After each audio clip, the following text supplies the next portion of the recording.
Good morning, everybody. My name is Dan Serlinjak. I am a realtor here in Coral Springs, Florida. Happy Monday. I hope everything's going well.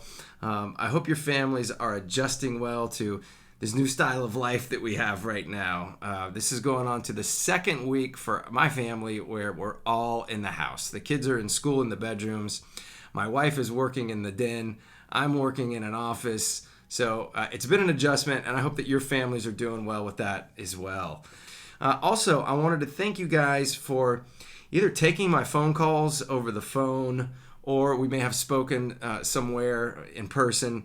But I greatly appreciate you taking my calls and speaking with me. The most important thing to me and what I really want to do is to make sure that I can help the people here in Coral Springs, my friends, my clients. I want to be as helpful as possible, especially during this time. If something's going on at your home, or maybe you're elderly, maybe you don't have services available to help you through this coronavirus thing. If you feel like there's something that I can do to help you, I want you to please give me a call. And I'll make sure that we figure out a way to get help to you. But today, the main thing I want to talk to you about, I've heard a lot of questions about the real estate market on the telephone. The financial markets have been in a downward spiral. It's been a roller coaster ride that just goes down so far. And it's kind of scary, but I'm sure that the financial markets will rebound. But in terms of real estate, it's a question that we're concerned about. What's going to happen with our homes? So far, the good news is that the real estate market has been steady. There have been some closings that have canceled because of the coronavirus issue, but for the most part, the housing market is stable and it's continuing on. So today I wanted to provide you with 5 reasons why the real estate market most likely won't be too terribly affected by the current coronavirus scare, and why it has nothing in common with what happened in 2006 and 2008, in between those 2 years. And also, I wanted you guys to know that I got this information from a website called Keeping Matters Current.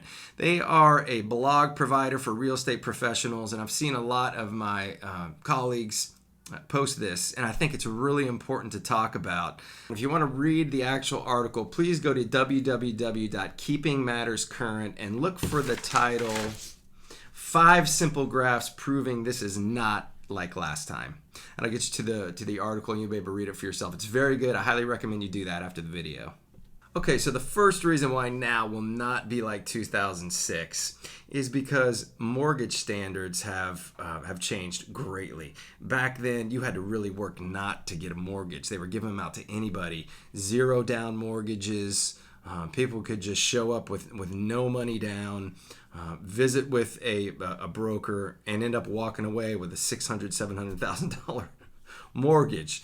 Today, this has changed greatly. There's a thing called the Mortgage Credit Availability Index, and you can tell by this graphic, the higher the index, the easier it is to get a mortgage. So you can tell that today, it's much more difficult to get a mortgage even before the housing crisis started in 2006. Okay, so that's good news.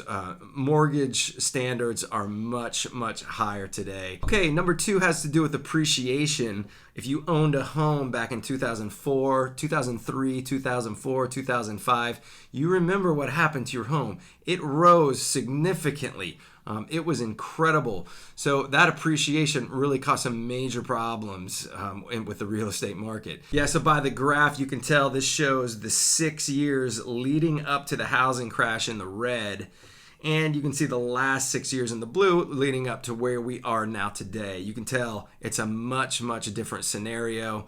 So this is a good thing for us. We want our houses to appreciate, but we don't want artificial appreciation that's just going to come crashing down one day. Okay, number 3, we're going to talk about inventory of homes. Back in 2006, we had a surplus of homes. There were homes available everywhere to buy. Builders were building homes like you wouldn't believe. I spent a lot of time in the air conditioning industry at that time as a manufacturer's representative. We were selling air conditioners as fast as we could make them to new construction projects. There was tons of availability. You can see from the chart, 8.2 months of availability back then compared to today. We're at 3.1%. This is nationwide. It's about the same here in Coral Springs. It is certainly a seller's market because inventory is low. This is great for sellers here. So inventory story was a much different thing back in 2006. Okay, number 4, this is about price of homes. Mortgage lenders were lending out the money. Like I said, there was zero down mortgages that they were giving away.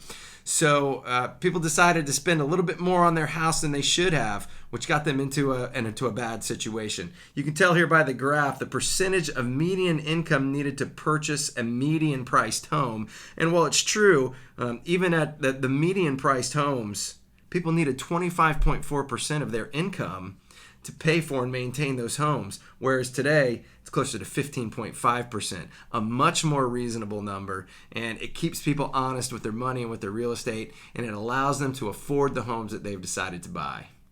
Okay, and lastly, we're going to go into number 5. This is talking about equity in homes.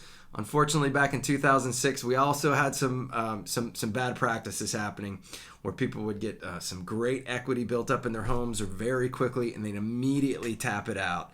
Article says they were using their homes like ATM machines, and that truly is what happened. It got people into a bad situation. Luckily, it looks like that we as a state have learned our lesson, and so now we're much more equity rich than we were before.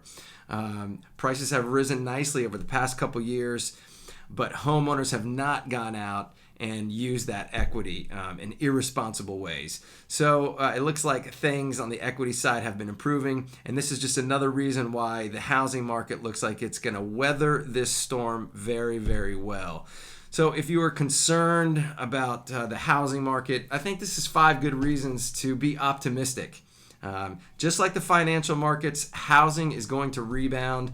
Up to now, the housing market has stayed steady. So it looks good. Hopefully it stays this way. Look at my emails every week. I've got a market report in the email every week. I think right now it's especially important that you take a look at that every week. Just see what's going on in the market, and I think it will inform you very well, especially if you're planning on buying or selling anytime soon. I think that's a great idea for you to do. So once again, my name is Dan Serlinjak. I am a realtor here in Coral Springs, Florida.